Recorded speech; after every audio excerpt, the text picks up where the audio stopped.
Hello and welcome to this podcast presented by LexisNexis. Because the law is everywhere, at the heart of our lives and discussions, this series brought to you by LexisNexis and guests will cover current issues that impact us daily. My name is Monica Sorensen, Marketing Manager at LexisNexis Canada. Today we are fortunate to team up with business coach and author Gary Mitchell. Gary has been working with lawyers and law firms since 2005, helping them navigate the business of law, including everything from marketing and BD, HR to leadership and management. His third book, Growing a Law Practice During COVID-19, was recently published by LexisNexis and is available on our bookstore. Today, Gary is going to share some of his strategies for navigating change. You can find this content and more in his newest book. Without further ado, Gary Mitchell. Thank you, Monica. It's great to be here today. I am going to talk about change. And change is tough. Change in general, some tips in general, change during COVID-19. And then I'm going to hit some specific scenarios that I've worked through with clients, changing practice areas, changing firms, or changing locations. Some of these changes are a result of COVID-19 and some are not. But it's 2021 and we're still dealing with COVID-19. Now, some of the content I'm going to share with you today is directly from the book. This is actually strategies and approaches I have worked with clients through across Canada, so they're proven. For most of us, change represents upheaval, anxiety, and stress. Change in the best of times can be daunting, messy, and uncomfortable. But then you add all the complications of COVID-19 as it drags on and on. The rolling restrictions and setbacks and lockdowns and mask and no mask and back to wearing masks, and it's stressful. This is not a time for you to sit on your hands and wait for your competitor to try something, as you normally do as lawyers. I know this. I've been working with you for 16 years. I know your strengths. I know your challenges. I know your fears.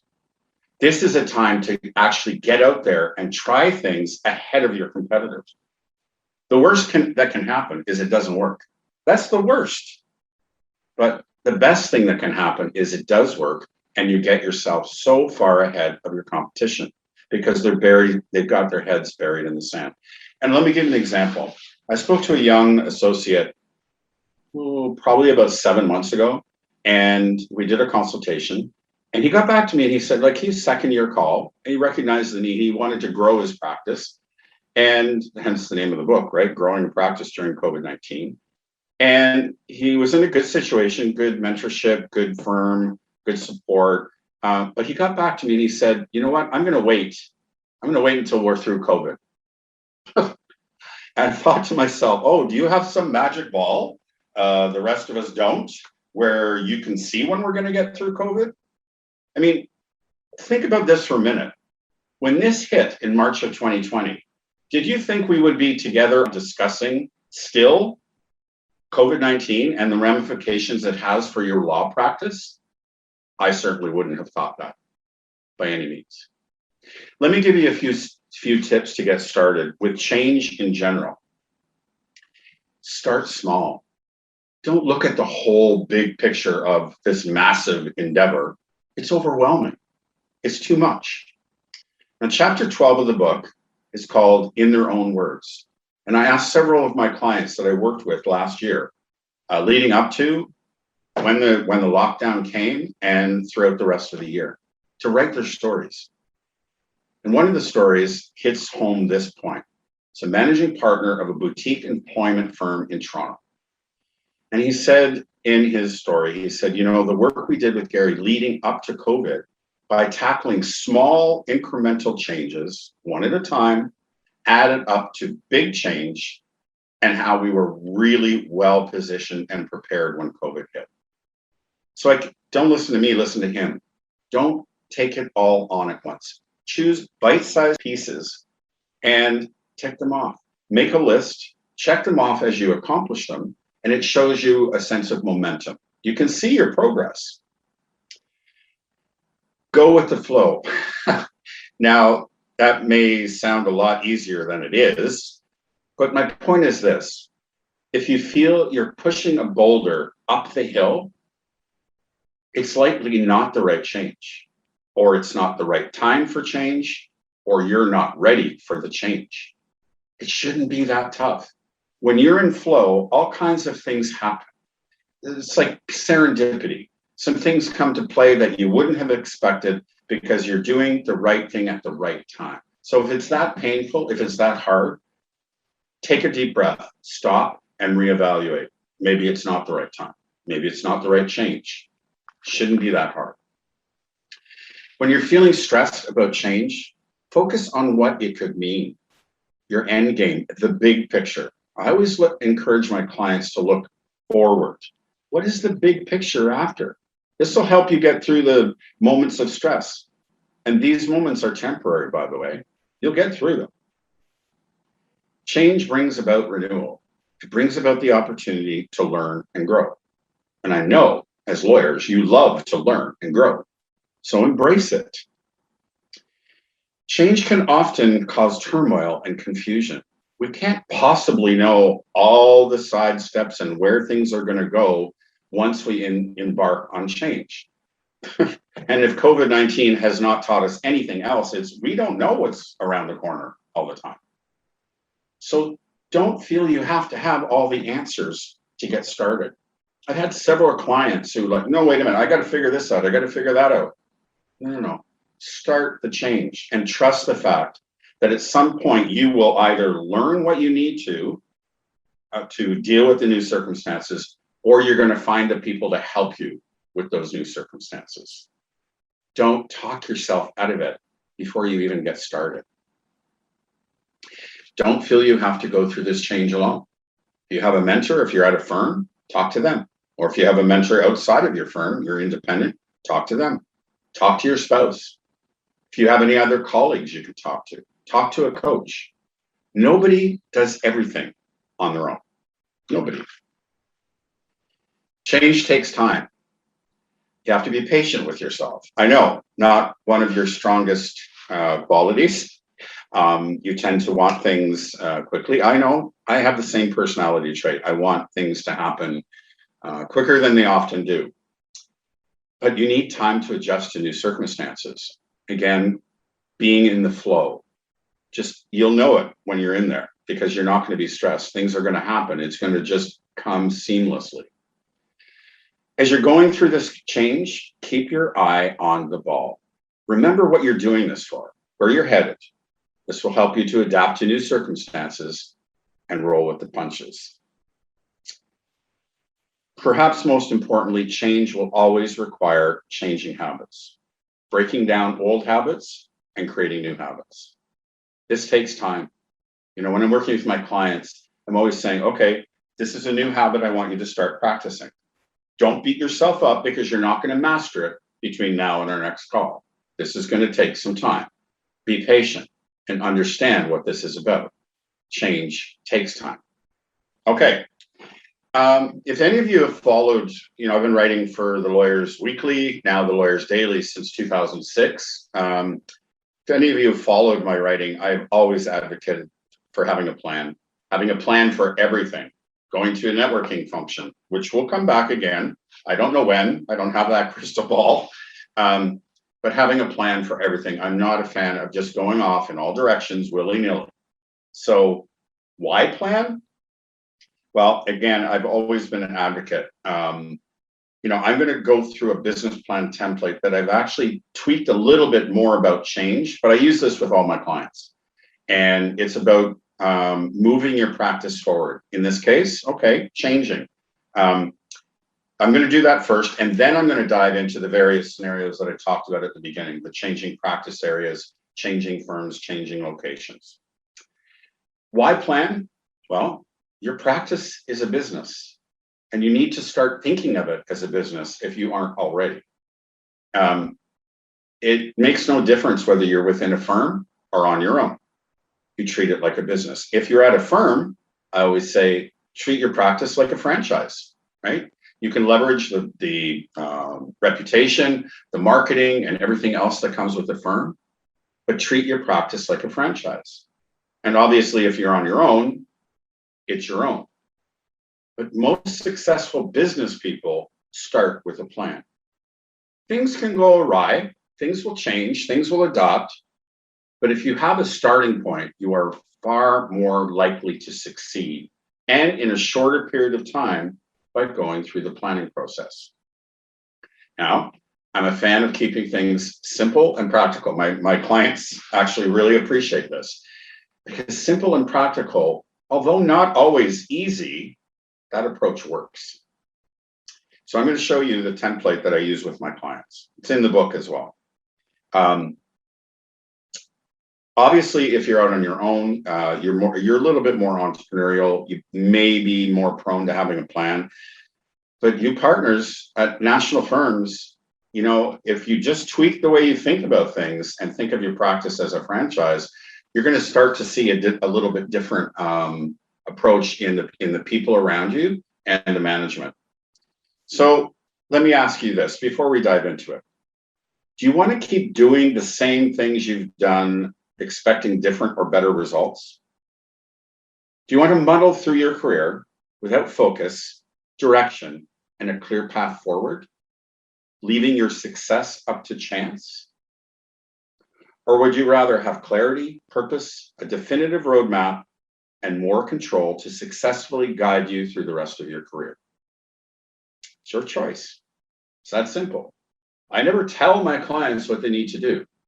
They know what they need to do. I help them get there faster. It's that simple. It's always your choice.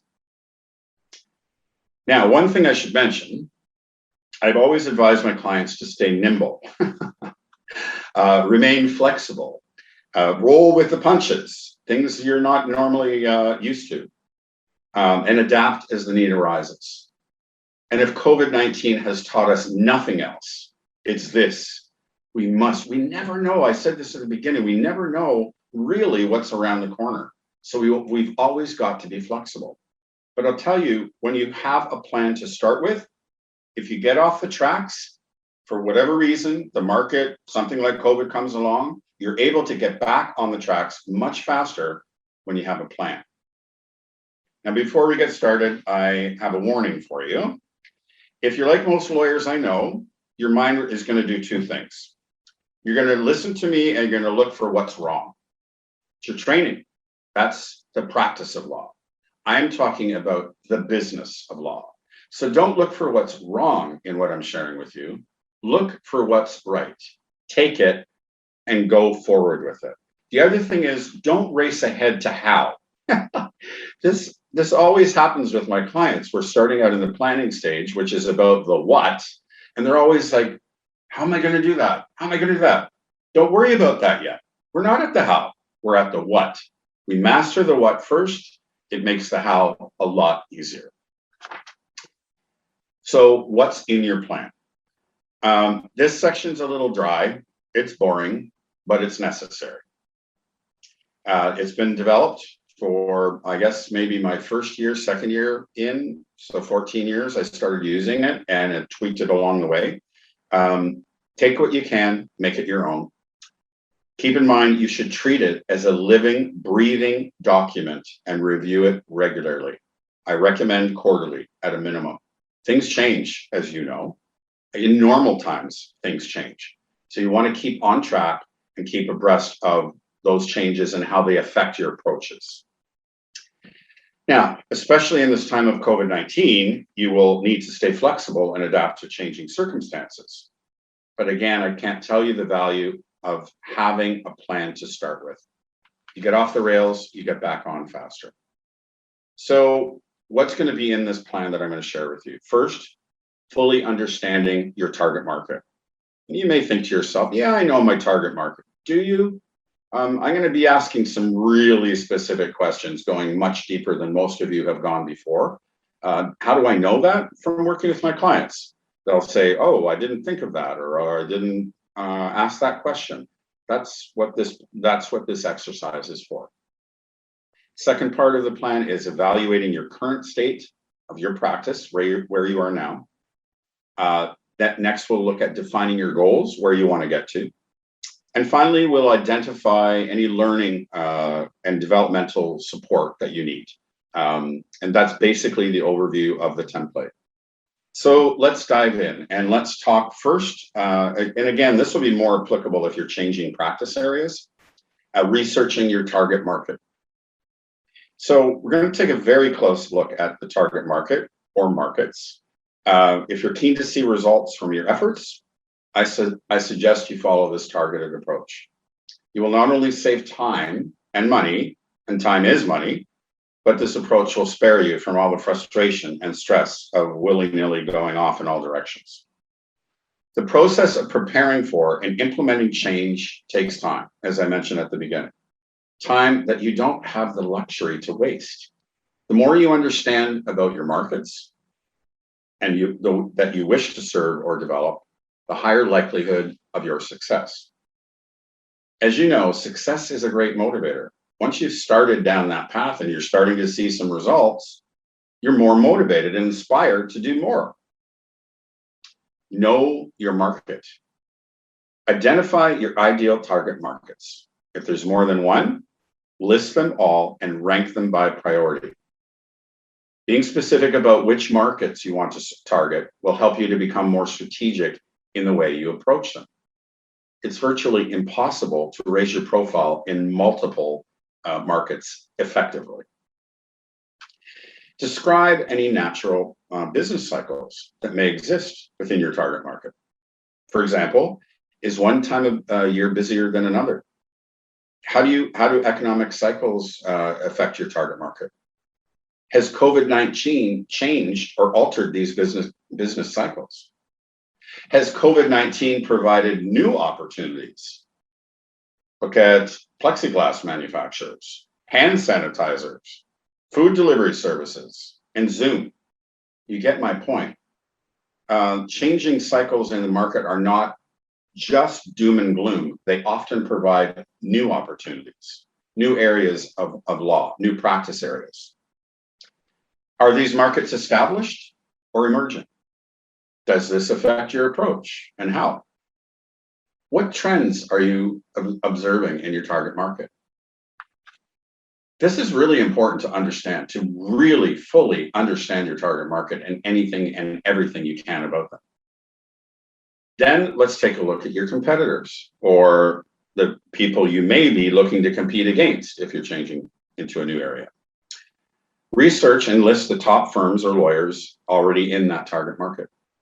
And if you don't know and you have the ability to delegate it to someone else, whoever that might be, delegate it. But here's the thing, it's really, really simple. For those of you who are not in the habit of being a Google addict, I am. If there's any question you need to have an answer to, Google. So let me give you an example, a very specific example. Say you're looking to go into construction law in Toronto. You simply Google construction lawyers Toronto. Magically, the list of construction lawyers will come up. And not only that, the lawyers that are doing the best at marketing themselves will come up at the top. So you can actually start with the top and move down and do your research into who they are, how long they've been in the market, what their approach is, what they believe in, blah, blah, blah, all of it right there. It's that simple. And, you know, maybe it's an opportunity, depending on your time, how much time you have, to do it yourself. Because it's a good exercise to really start getting in there and learning about the people who you're going to be competing against. From that search, you're going to get all the answers you need, right? It'll take you to their websites, you'll look at their profile, their background. It'll give you an idea of what they're doing to market their practice. What does your competition have that you don't have?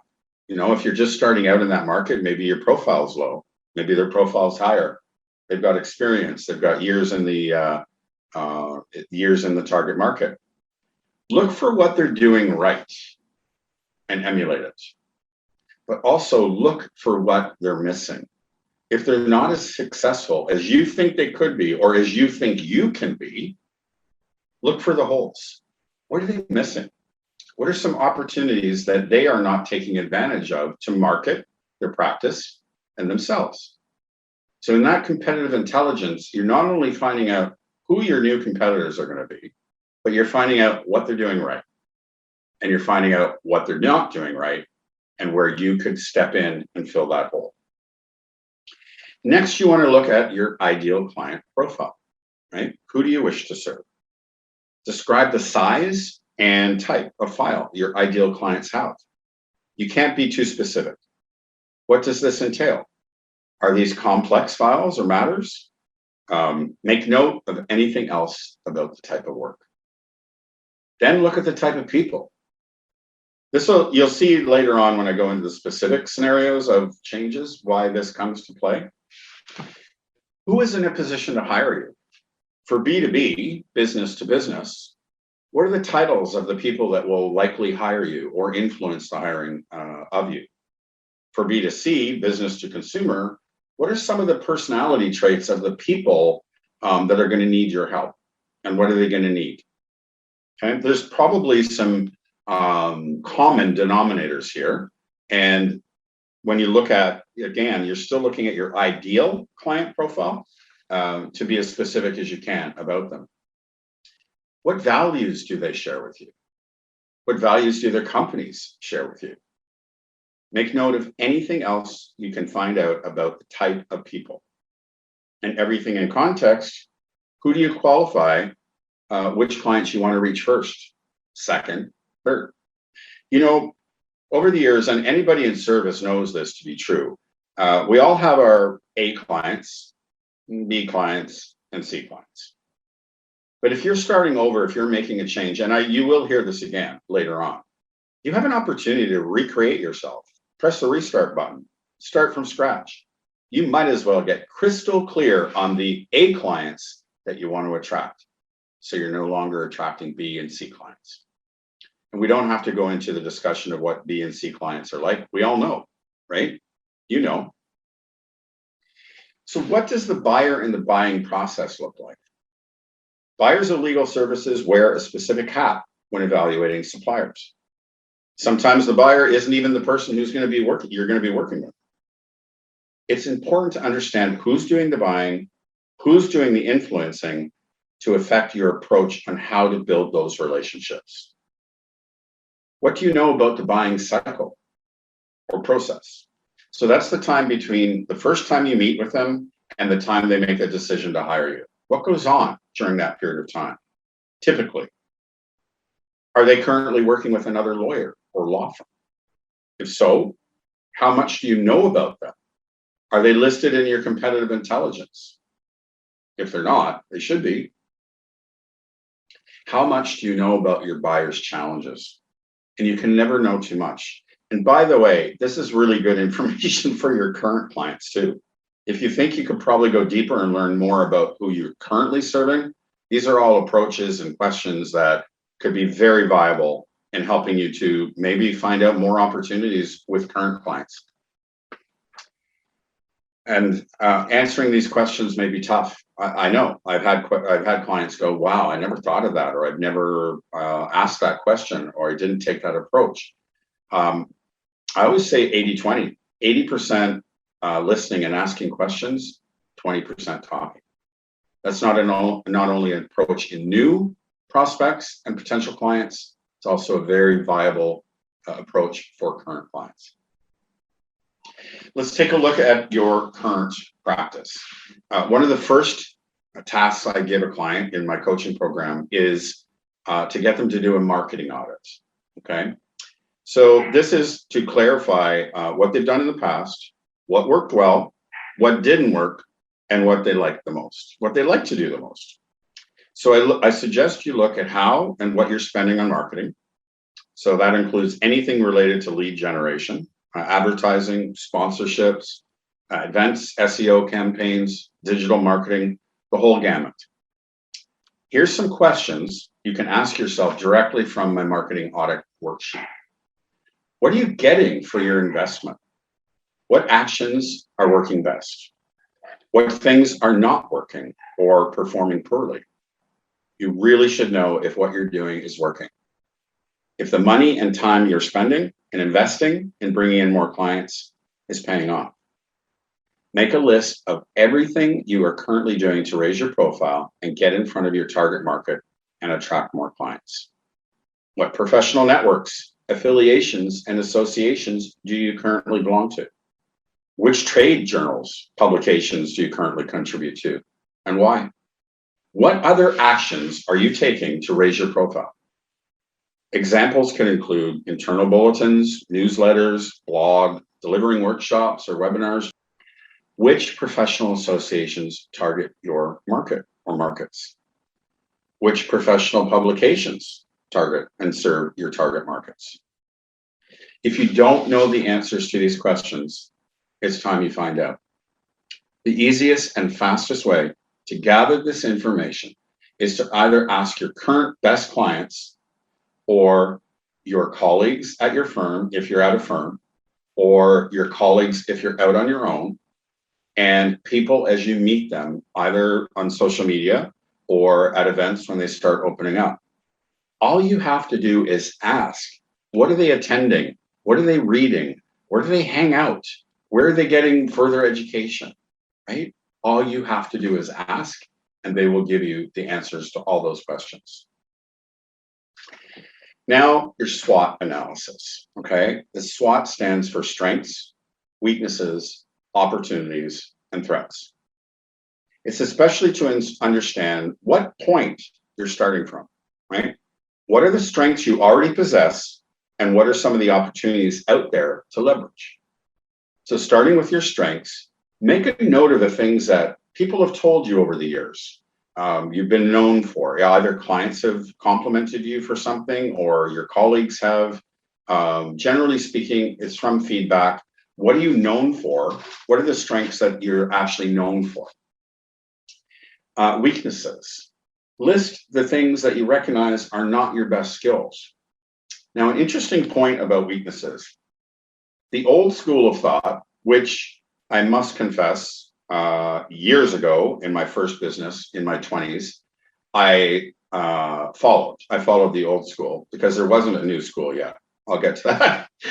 The old school of thought was you look at your weaknesses and then you do your best to improve on those skills or abilities to bring them up.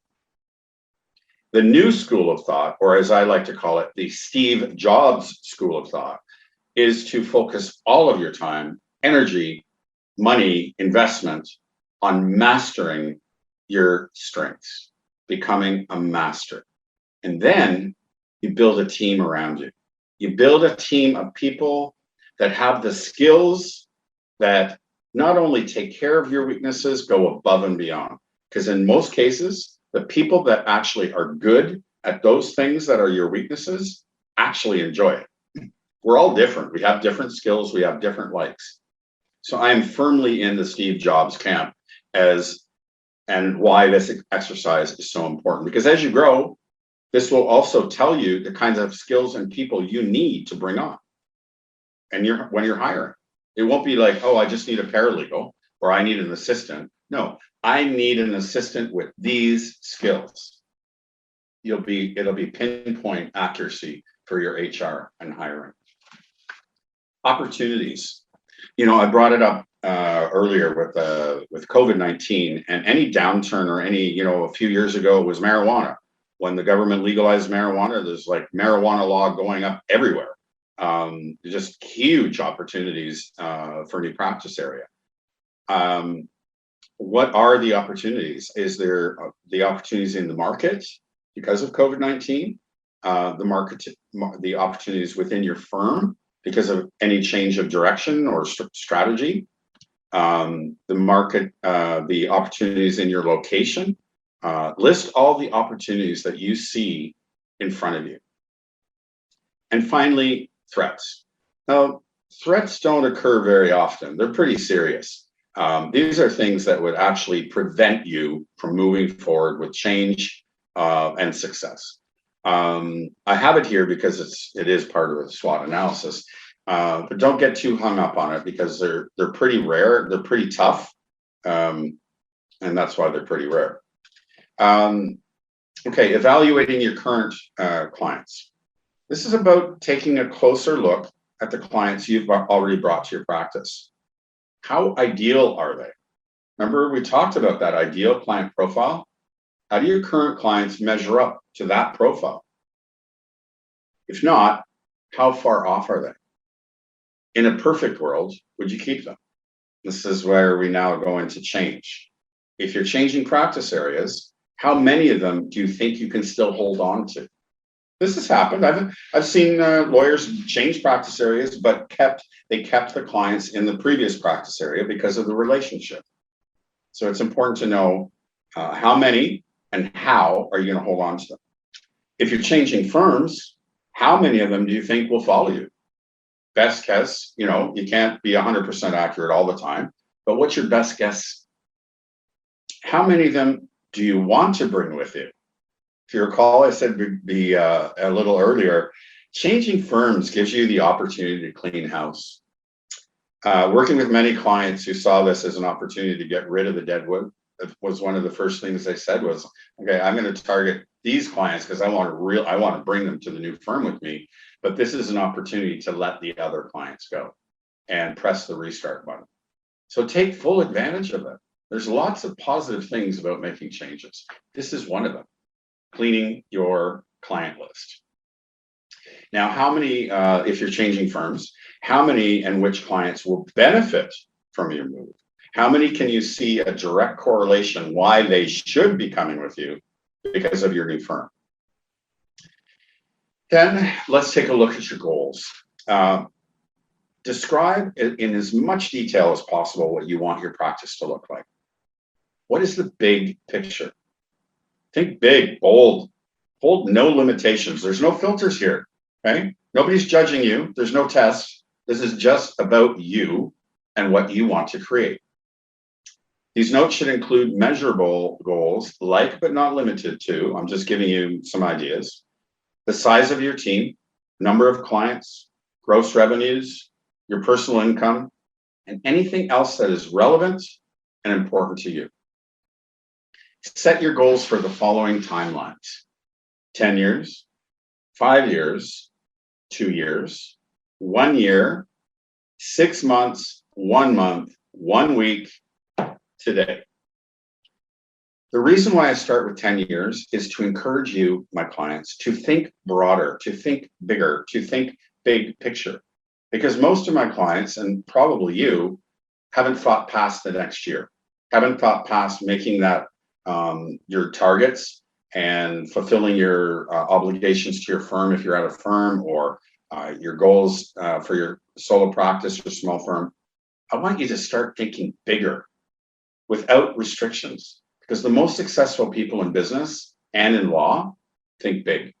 Then what you do is, with that information, you reverse engineer your goals and timelines to establish key benchmarks along the way. So I say, look into the future and then back it up. Again, I've given you the benchmarks: 10, 5, 2, 1 year, 6 months, 1 month, 1 week, today. Then I think it's also important to look at, what does success mean to you? Because this is all about motivating you and keeping you motivated through the change, through the transition. You set your goals. It's also important to establish and clarify what your definition of success is. What does it look like for you? Not anyone else, not the guy across the street, not your neighbor, not your relative, you. So as a guide, and again, it's just a guide, establish your success metrics under the following headings: financial, whatever that means to you; personal, that could mean more family time, more work-life balance, more travel; career, recognition, promotion, attention, awards; anything else that you deem as a sign of success. Make a note of it. Be clear on it. Now it's time to look at developmental needs. And again, I mentioned at the beginning, it depends on where you are in your career. It depends on the change that you're going to make. Clearly, if you're changing practice areas, there's going to be some developmental needs. Where you are in your career, as far as, if you're second-year call or your 20-year call. If you're 20-year call, but you're changing practice areas, you're probably going to have to go back and take some CLEs. it's important to get really clear on where do you think you need to learn and grow. So list in priority the top 3 areas you wish to develop. List the types of training you want or need. And this could be anything. This can be time management, leadership, delegation management. On the technical side, what CLE modules do you need to take? And if there are some, I'll say this again later on, but sign up, get started, right?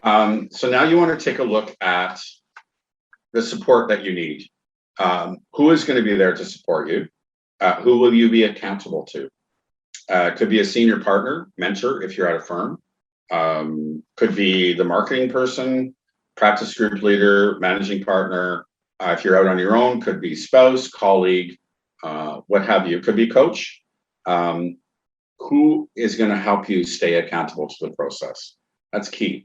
And then, of course, you want to get into action. And you've already spent the time in the planning process on getting all the ducks in order, right? So then the most important part of a plan is actually implementing it. How many times have I heard all the planning that goes into something, and then at the end of the day, the plan sits in a desk? And that's unfortunate. Changing practice areas. Okay. Well, with COVID-19 having so much influence over changes in the legal industry, there's no surprise there are a growing number of associates and partners considering changes. Once you've made a decision or you've been forced to change practice areas, here is the order in which I advise you to move forward. First, and perhaps the most important thing, is to identify what makes you tick, okay? If you're going to change practice areas, you might as well be going into an area that you know you're going to thoroughly enjoy, probably be good at. In the planning stage, you've answered these questions, right? Who do you wish to serve? What are the types of people?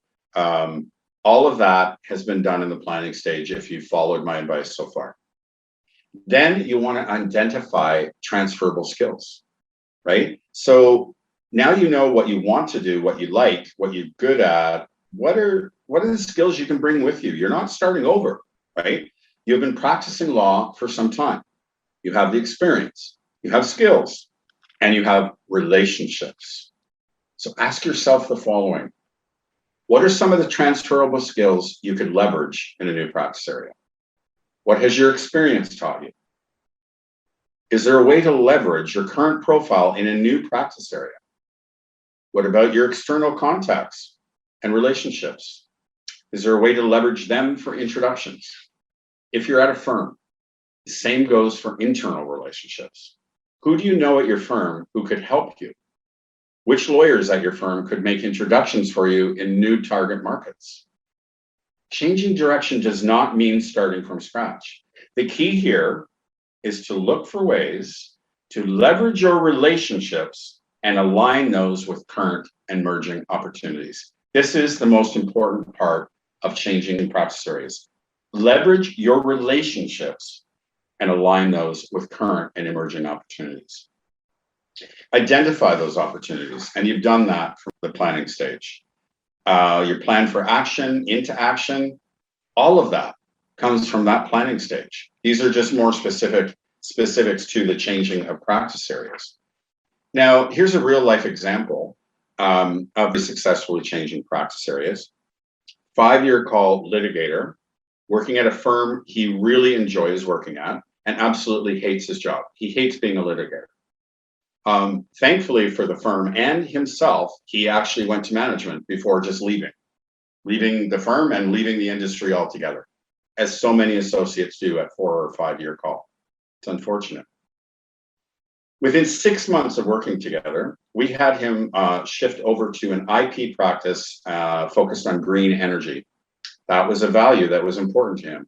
As you might imagine, in Vancouver, that was not a tough call. Green energy companies and that mindset. So going back to that first point about changing practice areas, what makes you tick? That's what we examine. What is going to make him happy? What does he care about, right? He took off. Literally within 6 months, he was basically back on the same partner track at a 5-year call that he was before. But now he's happy. He's enjoying his work. And guess what? he's good at it, and he's going out and getting more clients. Let's talk about changing firms.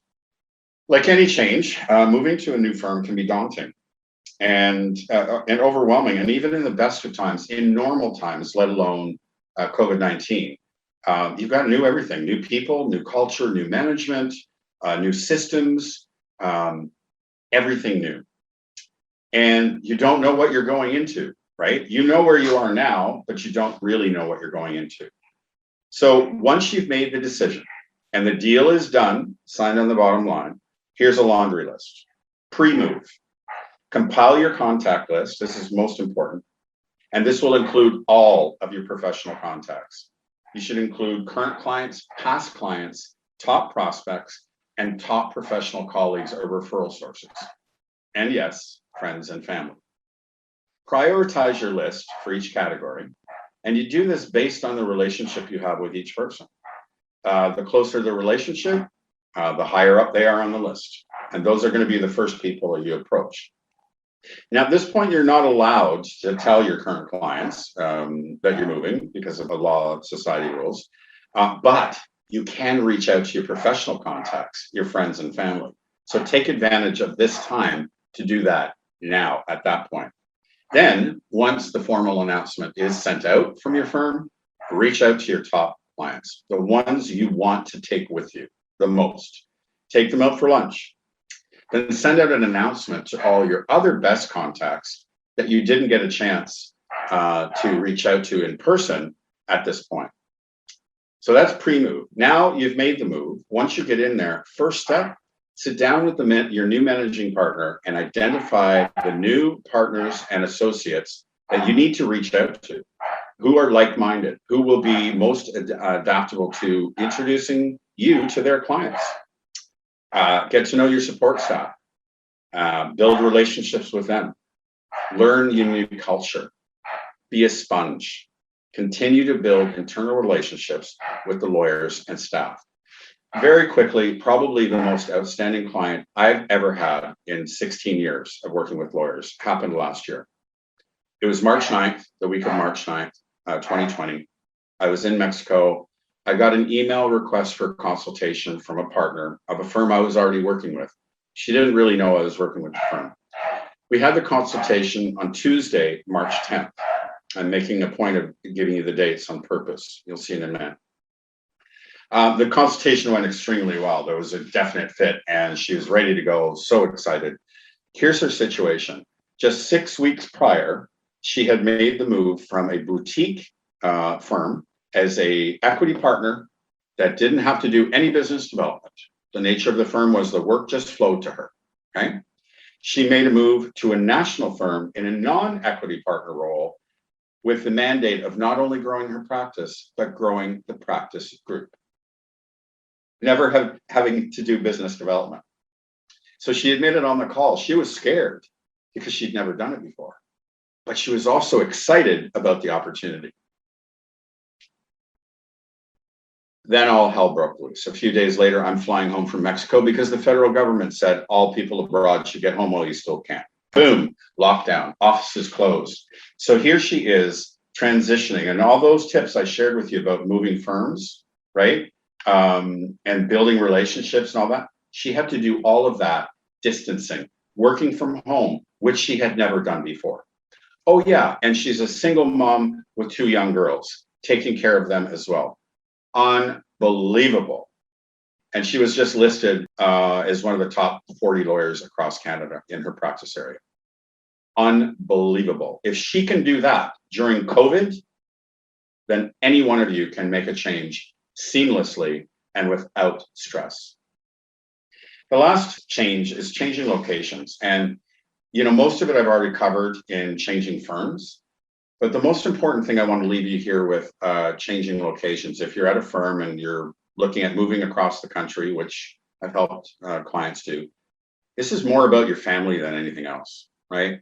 Obviously, you see an opportunity for your career, but what I'd say is take your partner or your spouse and go out to this new location, take a look around the city, look at the neighborhoods. If you have children, look at the schools and really ensure that this is going to be a good move for your family as well as your career. Change takes time. Be patient. And above all, I know you're perfectionists, but perfectionism is paralyzing. Thank you. Have a great day, and I wish you all the success in the world.